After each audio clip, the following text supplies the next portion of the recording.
Well, welcome to Christian Answers. This is Pastor Jeff Short. Glad to have you along again for another coverage of a cultural issue from a biblical Christian worldview.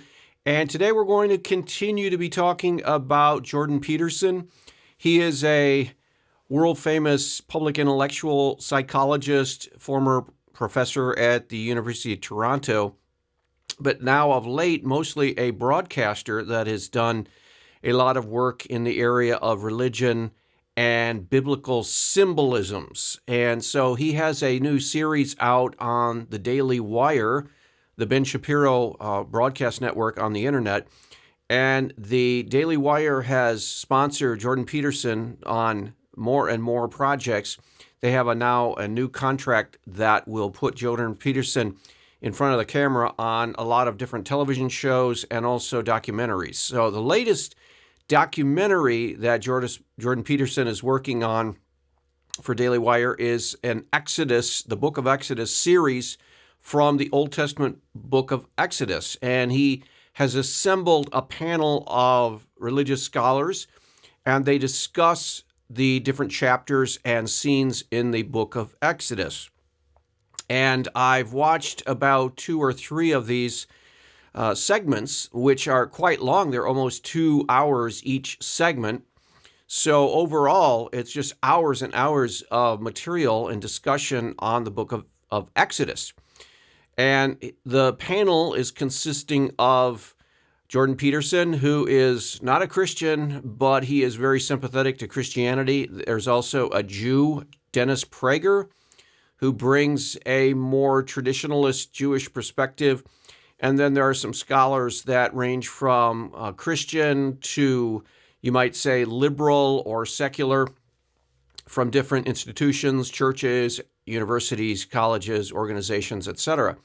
And there is a Protestant evangelical, Os Guinness, who really makes a lot of good points, but he doesn't seem to get much attention because most of the men are more interested in discussing the more creative, symbolic, metaphorical aspects of the book of Exodus. And so we come to the big topic that is present in almost every one of these series, is present, and that is Jordan Peterson's use of metaphor and symbolism and myth to describe the biblical stories. He is a psychologist, trained, and is a devotee of Carl Jung, who uses psychology to explain all of reality, basically, through the use of an archetypal motif, where in the collective conscience or the collective unconscious of humanity lie all of the important symbols and myths that are spread out all over different religions and philosophies and cultural artifacts. And so Jordan Peterson comes at Christianity and the Bible through this psychology lens. And I have to say that it's very difficult to sit through one of these discussions with Jordan Peterson basically taking the allegory or the symbolism of the Bible stories and turning them into some kind of moral stories about how humans can overcome their adversaries and overcome defeat, overcome obstacles, and how these grand motif stories of humanity.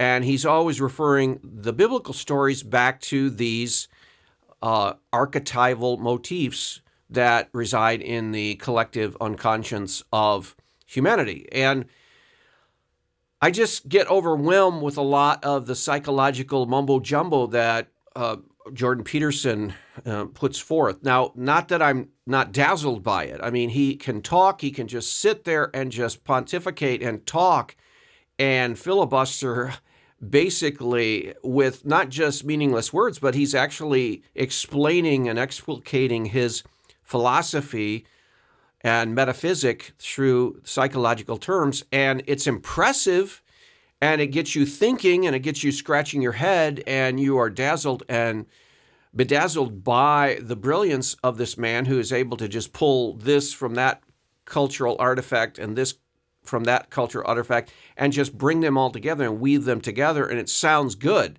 But the problem is, he is not letting the text of the Bible, he's not letting the biblical text define its own purpose and do what it was meant to do by the writer of the book. For example, Exodus.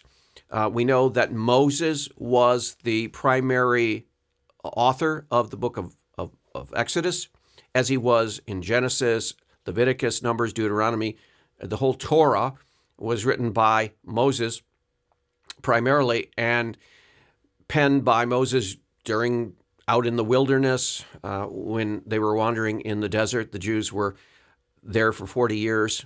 And so there was a lot of time for him. He reflected on what God was telling him, and he recorded it in the first 5 books of the Bible.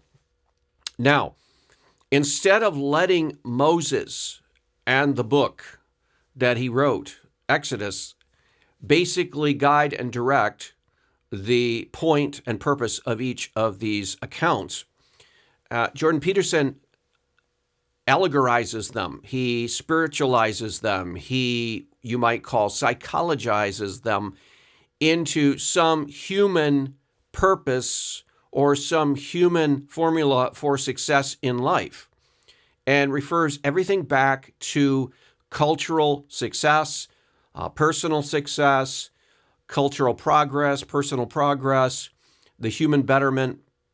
Everything is on a human level, and he doesn't let God speak through his book, the Bible. Now, this is because Jordan Peterson does not like to say he believes in God. If someone walks up to him and says, "Do you believe in God?" This has happened many times in interviews and different situations where he is confronted by someone with a microphone on video, and they say, "Do you believe in God?" He says, "That's a difficult question to answer." And he's always vague and very elusive when answering the question, does he believe in God? The same way with Jesus Christ. Do you believe that Jesus Christ rose from the grave? He said it would take 40 years to unpack that all. In other words, he is avoiding speaking in concrete terms on matters of faith and religion. And everything is deferred back to the psychological explanation and the Carl Jung explanation and the symbolic explanation, and how this serves as an archetype for the human unconscious understanding of, say, the hero or the wanderer or the rescuer or whatever, all these different motifs. He will refer the stories back to those symbols. And everything in the Bible, according to Jordan Peterson, is a symbol. Now, if some skeptic or atheist or unbeliever tries to degrade or downplay the story of, for example, the Exodus, when Moses, through the hand of God, led Israel out of Egypt, is saying, "Oh, that never really happened," he will defend the story and say, "No, it's even more important than that. It's always happening. It's happening right now. People are being led out of bondage. People are being led out of tyrannical situations.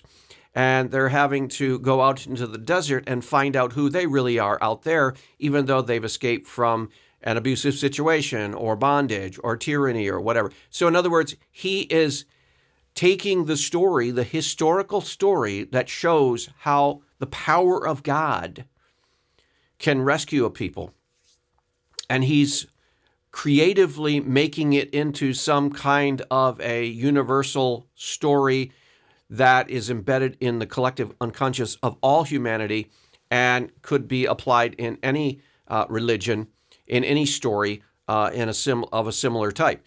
And so he is actually, he's defending the story, but he's not defending the biblical story, and he's not defending the biblical God. Now that's really strange. We haven't encountered someone who is actually fighting for Christianity, but not the truth of Christianity, the symbolic power of belief in Christianity. It's the same way with the whole idea of God. Jordan Peterson has consistently and constantly said that God is actually the highest object that we value. So whatever we value highest, for us, that is God. Whatever society, whatever collective humanity values most, that's God. So if you have, for example, the United States right now, at one point in the history of the United States, in the early phase, almost everyone believed in God and affirmed the existence of God and at least gave lip service to obedience to God. Today, not so much. And so what is happening is that the highest value of our collective society here in the United States, according to Jordan Peterson, does not value God the highest. It values something other than that, maybe personal self-fulfillment, personal happiness, personal material well-being, and so on and so forth. So that object, that vision is now at the pinnacle of our value hierarchy, and that is now our God. Okay, there's a lot of truth in that symbolically, but that is not what belief in God means in the Bible and in the Christian faith. Belief in God in the Bible and the Christian faith means that an individual, if we're talking about an individual who believes in God, we're talking about an individual who believes in a transcendent being other than his own consciousness, other than humanity's collective consciousness, other than an idea, an actual personality, a being, an infinite being, all-powerful, all-knowing, all knowledge, all present.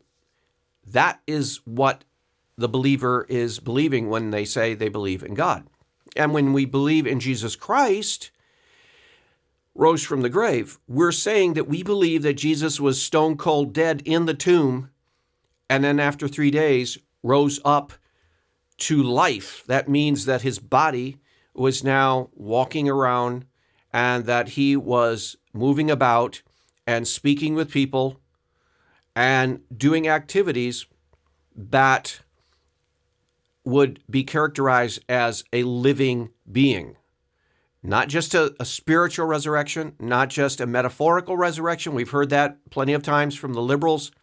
And I've actually heard it on an Easter morning one day at an extremely liberal church where the pastor actually was talking in terms of, well, we know that Christ on that Easter morning, we don't know actually what happened physically and biologically and medically to that body in the tomb, but we know in the apostles' heart, Christ rose from the dead in their faith. And their faith rose from the dead, and the resurrection of their faith occurred.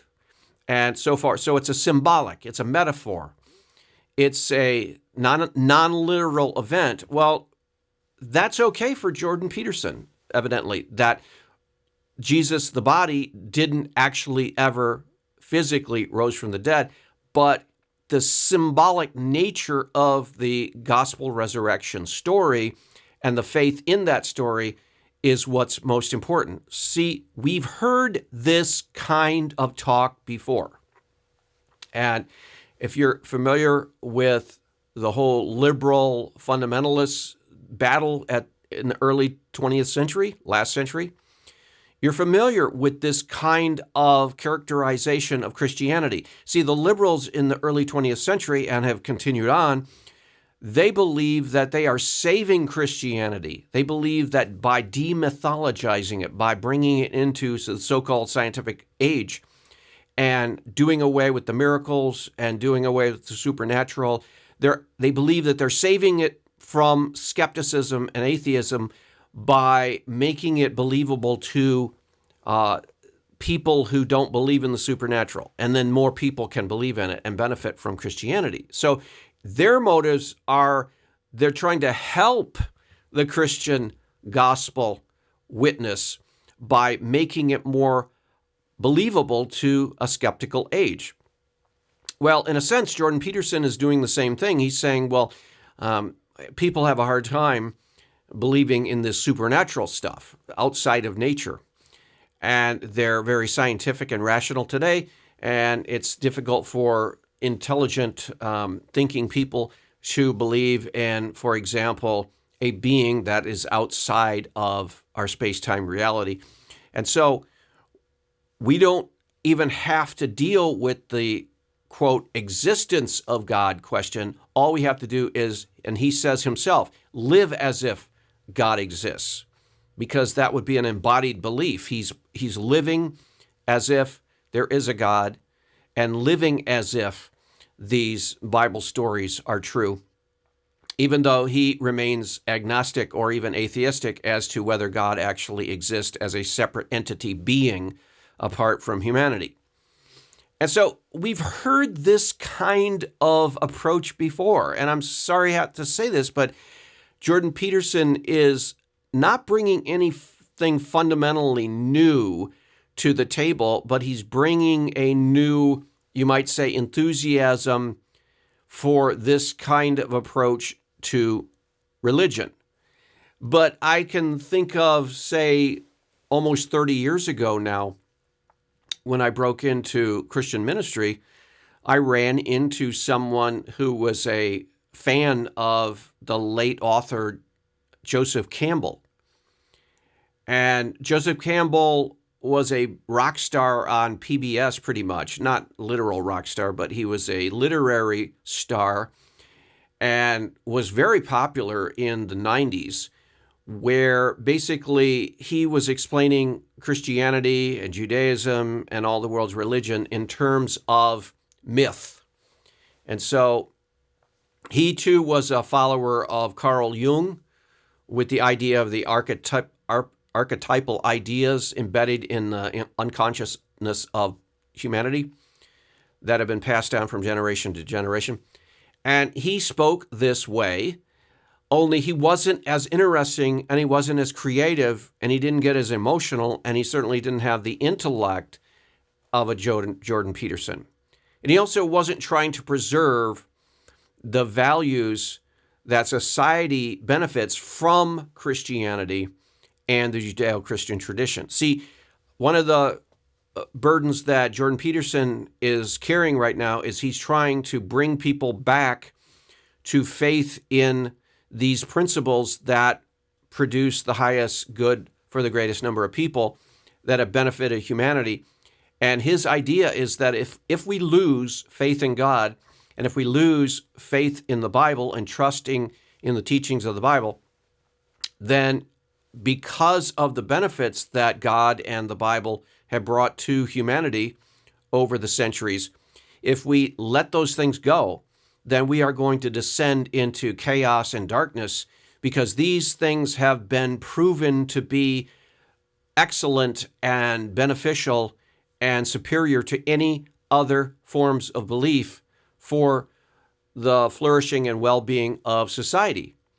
And so he's saying if we just jettison these things that have brought us so far and have provided the best form of living for the most people that any other belief system has ever put together, then we are going to descend into a dark age, and we may never come out of that dark age, and we may even destroy ourselves because we won't have the moral principles and values that are needed to support such a complex and sophisticated society.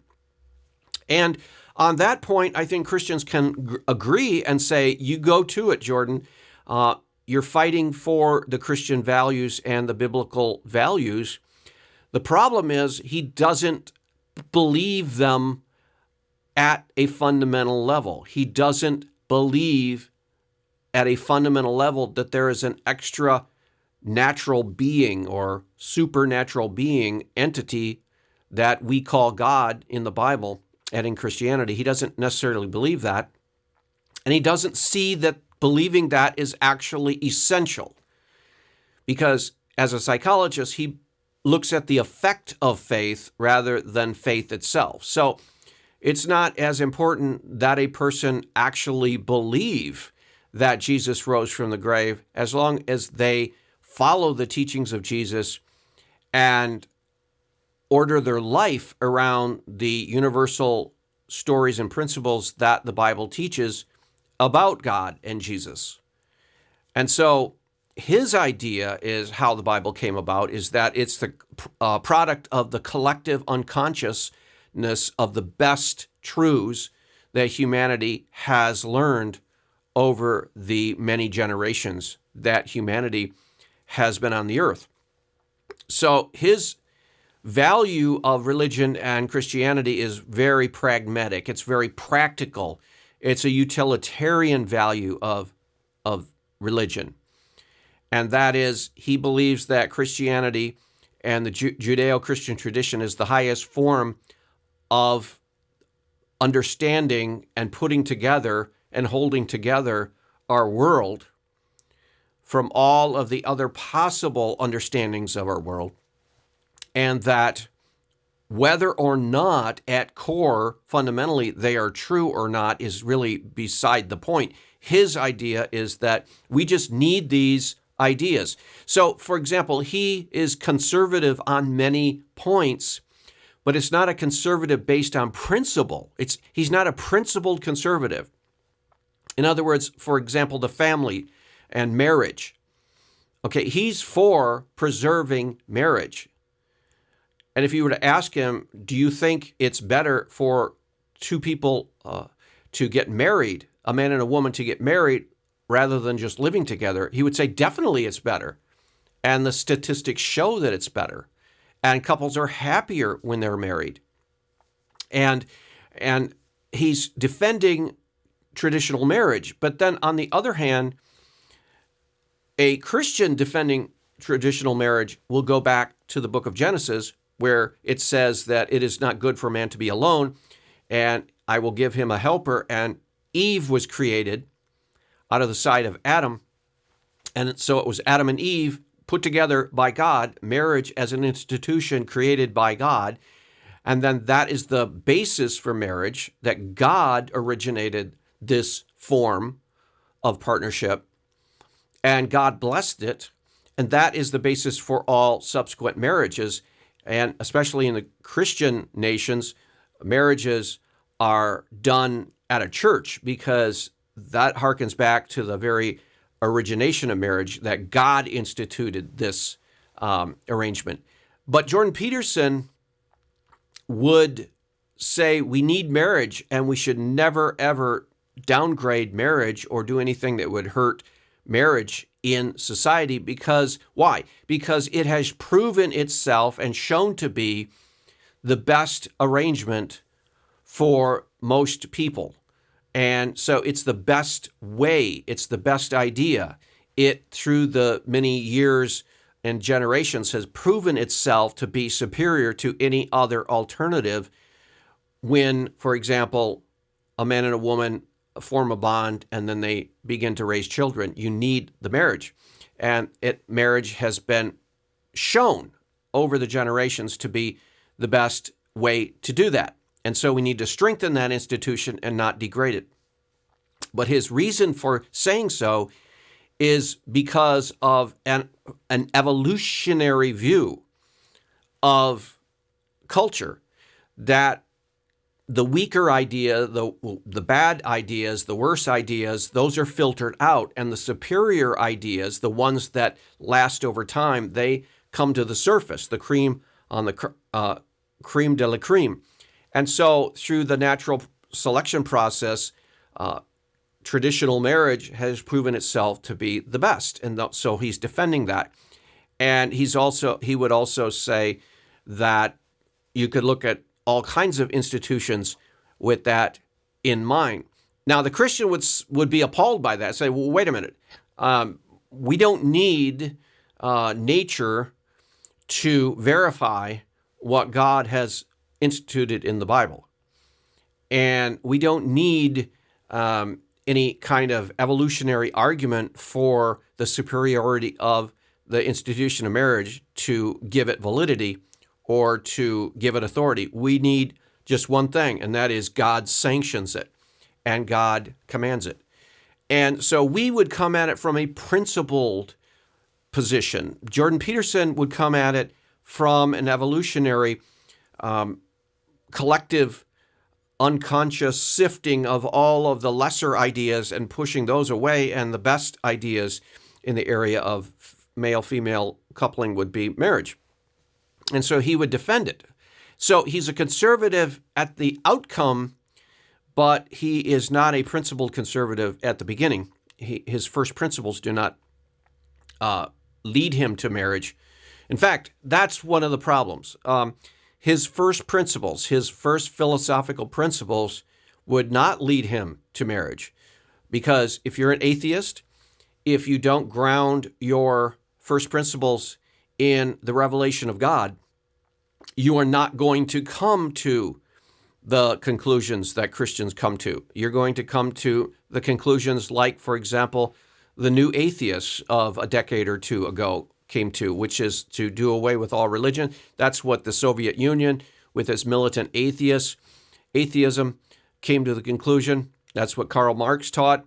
That's what Chinese communism is concluding right now, that religion has to be done away with, and something new in its place needs to be established. Well, that's where his first principles would naturally bring him, but he's being inconsistent. Now, he's such a brilliant intellect, he's such a great, powerful intellectual, that we are happy to have him defending Christian values and Judeo-Christian principles in public, but there is an inconsistency here, and we ultimately don't want to ride that train too long, because he will not end up at the right place because he's not starting from the right principles.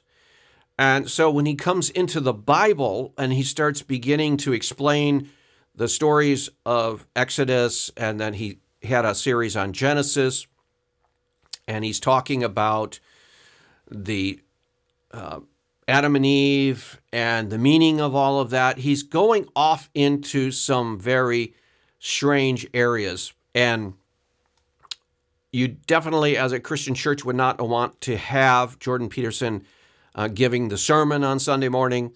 You would not want him teaching in a Sunday school class at the church. You would not want your church sponsoring his psychological conclusions, or even having him on the staff as a teacher, because he is not a Christian and he's not coming from a Christian standpoint.